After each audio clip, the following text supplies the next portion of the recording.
right wing or left wing?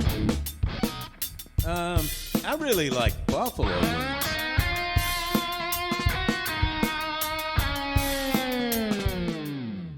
Hi, and welcome back to Through the Muck and the Mire. I'm your host, David Hollifield. Congratulations for being the first people to see my new intro, and I've got to give a quick shout out to Jim and Doug at Ignore the Rant. They've got a third host, Arona, and they usually have some, sometimes they have guests, which I hopefully will be a guest pretty soon. But they have a long form podcast where it's basically just like people talk, it's like you and your buddy talking, and they don't only talk about politics, they talk about music, they talk about sports, stuff like that, but it's great content. It's definitely not filtered like, I typically filter my content a little bit. I try to be a little bit politically correct. They're not so much, and it's amazing. They are who I listen to a lot of times.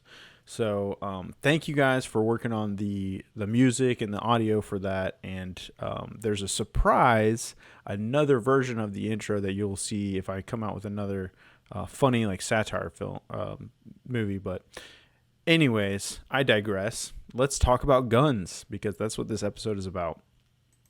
So what are we talking about here? We're talking about the ATF continuing their bullshit. And I don't understand why nobody's talking about it.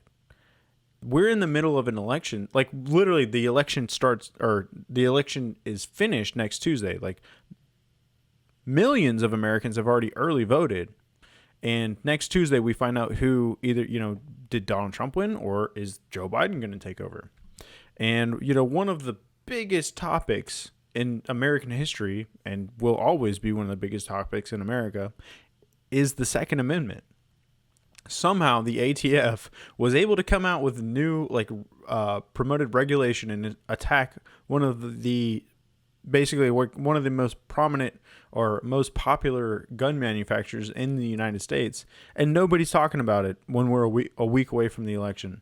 And this is something that conservatives and liberals should both be talking about. If you're a Republican, then you should be talking about this because they're coming for your guns. This is the quintessential slippery slope. And Donald Trump is complicit in this. 1,000% Donald Trump is complicit with this. The slippery slope that you said Obama was going to do, Donald Trump did it after the Las Vegas shooting. And I'll tell you about that in a second. But if you're a liberal, y'all should be gunning for Donald Trump on this. There are some people have one topic that is like the most important thing to them. And for some people, it is guns. And a lot of people are like, oh, well, if Joe Biden gets in office, then they're going to come for my guns. You could be pointing out the fact that Donald Trump is already coming for your guns. He's already come out with, first off, the bump stock ban, which I'll go into detail about in a second here. But he has tweeted that he is in favor of increasing the age to, the funny thing about it is, it doesn't make sense for the Democrats to attack Donald Trump. It actually makes sense for the Democrats to support Donald Trump because he's done things that they have talked about doing and they didn't do it.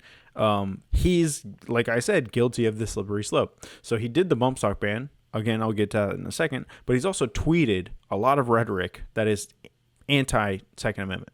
He's talked about increasing the age of, from buying a rifle from 18 to 21. Right now, you have to be 21 to buy a pistol, 18 to buy a rifle. He said, we can increase that.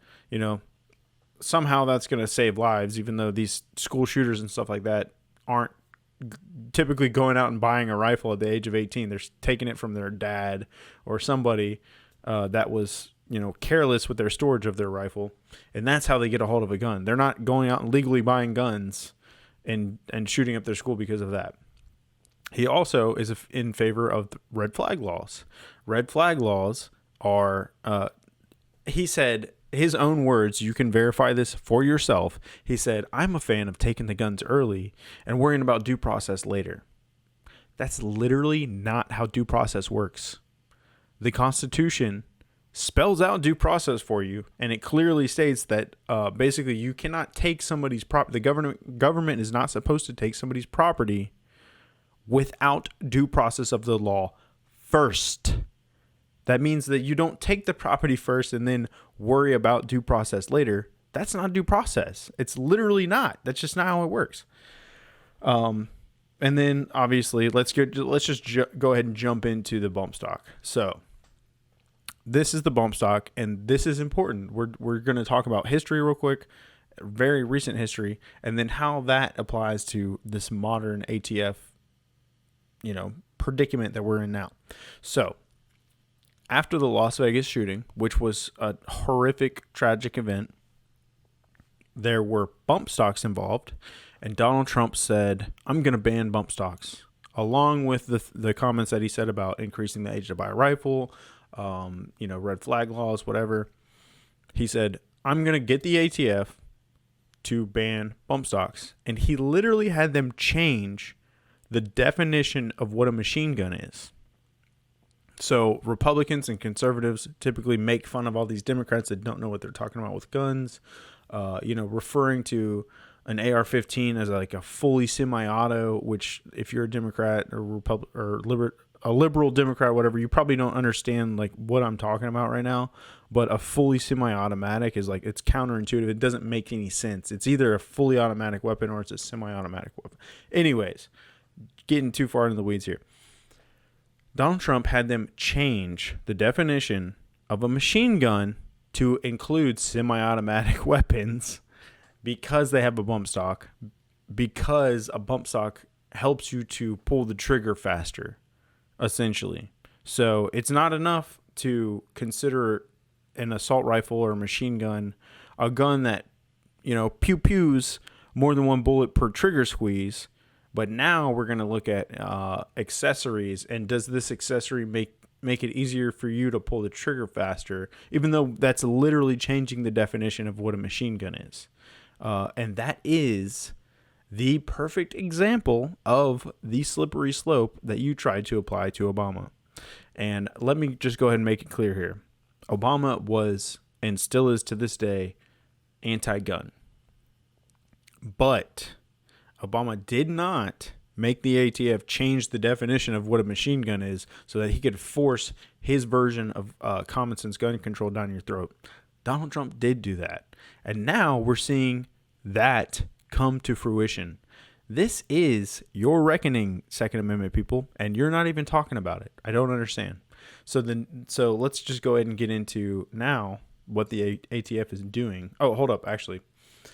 Let's talk about the ATF in general. So these are some of the things that the ATF has regulated. So if you're a conservative, a gun owner, or even if you're, liberals own guns as well. If you're a liberal gun owner, conservative gun owner, whatever, if you're familiar with what an SBR, short barrel rifle, versus, a regular rifle versus a pistol versus what the ATF calls all other weapons, literally AOW. If you look at in the top left corner, it says pistol, SBR, and AOW. So there's a category of gun that is called all other weapons. They tax these things differently, or they call certain things illegal or whatever, and it's these arbitrary rules. So if you look at the left picture, this is the same exact weapon, the same weapon system, but some of them are called pistols and some of them are called all other weapon, and one of them is called a short barrel rifle. And it depends on whether or not you have a foregrip. But not only do you have a foregrip, but is that foregrip angled, or is it a vertical foregrip? And let's see, pistol. Yeah. So even the bipod, which is technically a vertical, it's not a foregrip, it's a bipod. It's just stupid rules that don't make any sense. So the top three weapons there are pistols. The fourth weapon is any other weapon, and then the last one is a short barrel rifle, for just a bunch of arbitrary rules and reasons that are not going to help us save any American lives. Let's see, top right corner, legal versus illegal. This is not made up. These are literally their rules from the ATF. So one of them has a buttstock, the other one doesn't have a buttstock, and if it may please the crown, may I pay the ATF a tax of $200 to procure a license so that I might add a plastic shoulder stock to my already legally owned firearm? We fought a whole war to get away from that bullcrap, okay? Why are we doing that here? You can dive further into that for yourself, and I recommend that you do, because the ATF is overstepping their bounds. And once again, I want to reiterate the fact that Donald Trump has helped them do that. And I'm going to go ahead and take a break right here and tell you that this is why I'm happy that I voted for Joe Jorgensen early voting, because the Libertarian Party actually respects your Second Amendment right. And if you're a liberal, they also respect race and all kinds of other things that are socially progressive, but they also represent conservative values and like less tax or even no tax in some circumstances, and gun rights. Anyways, let's get back to guns. So, Colin Noir. Let's see. There are a couple people that have talked about this that somehow I missed. Let me move this out of your way. Gun Owners of America has come out, and they have pushed for Donald Trump, and they thank you GOA for saying, urge Trump to rein in his wayward ATF, which recklessly reclassified the Honey Badger pistol as an SBR. So they're calling him out, and I want to go ahead and make a point here to say that the Gun Owners of America are your friend more than the NRA is. The NRA does not act when they say they're supposed to act. Matt Gaetz, I'll just briefly say, he called it out back in June. But let's talk about GOA a little bit more in the NRA.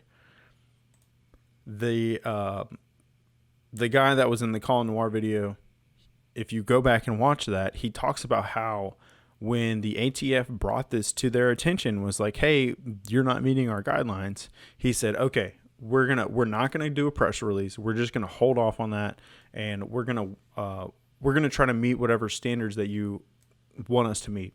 And the ATF was like, nah, we don't care. We're just going to go ahead and continue with our cease and desist, and you can't fix the rifle. You can't fix this gun or pistol or whatever they declared it to be. You're not going to fix it, because their end goal is to go after the brace that is on the rifle itself, the accessory, because they can't attack the brace itself. It has to be attached to a rifle for them to, declare that it's illegal according to their arbitrary ruling. So I think it's referred to like it's the SBA3 brace is the particular brace that's on that rifle. And once they declare that that is an illegal accessory for whatever bullcrap reason that they decide, that's literally going to make millions of people felons, like 3 to 4 million people felons, including Donald Trump's own sons, that have said that they have these same pistol braces on their weapons. So Donald Trump, you kind of screwed your own family there, buddy, and the Republican Party in general. Let's see. There's one other thing that I wanted to talk about. I can't remember off the top of my head. Anyways, the gist of this is that the slippery slope that you thought was going to happen is coming to fruition, and Donald Trump is complicit. Yeah, complicit because he was complacent. I don't know. I'm just trying to make sense of the words that are coming out of my mouth at this point. He was complicit in not only allowing, but forcing actually the ATF to come out with new regulation and change definitions. And now the ATF is going to continue that precedent. And I can guarantee you that if Joe Biden wins this election next week, he's going to run with that too. He's going to say, hey, Donald Trump did an executive order for gun control. I can do the same thing. But he's going to be a hell of a lot worse. And he's going to say, we're just going to go ahead and ban anything that looks like an AR-15, anything that holds more than 10 rounds, blah, blah, blah. And, I've been considering doing a gun video for a while now. And I've actually had it requested a few times because people know that I'm pro 2A. I'm a military veteran. I have a criminal justice background, so I've looked at the statistics in depth. And I want to talk to you about these different proposed gun regulations, these common sense gun control regulations. If there was a way for me to prevent a mass murder and stuff in the United States, I would be down for it probably. I'm not necessarily just gonna like stick my heels in the ground and say that I'll never give up my gun. Well, I probably won't ever give up my guns, but I don't have to because I lost them in a boating accident. But the point is, my next video about guns is going to be looking at statistics and looking at these proposed gun stuff, like the ATF, what the ATF does with measuring the pull length from where your trigger is, from your trigger to your buttstock or your pistol brace, whatever.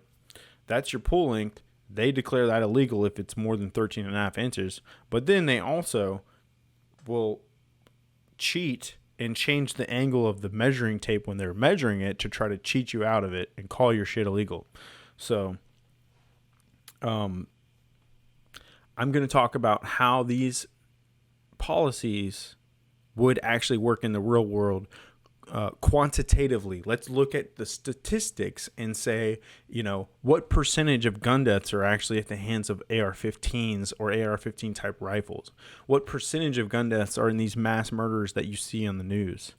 It's a tiny, itty bitty little minority fraction of the overall gun deaths. So you are probably looking in the wrong place if you actually want to mitigate gun violence in the United States. So stay tuned for that.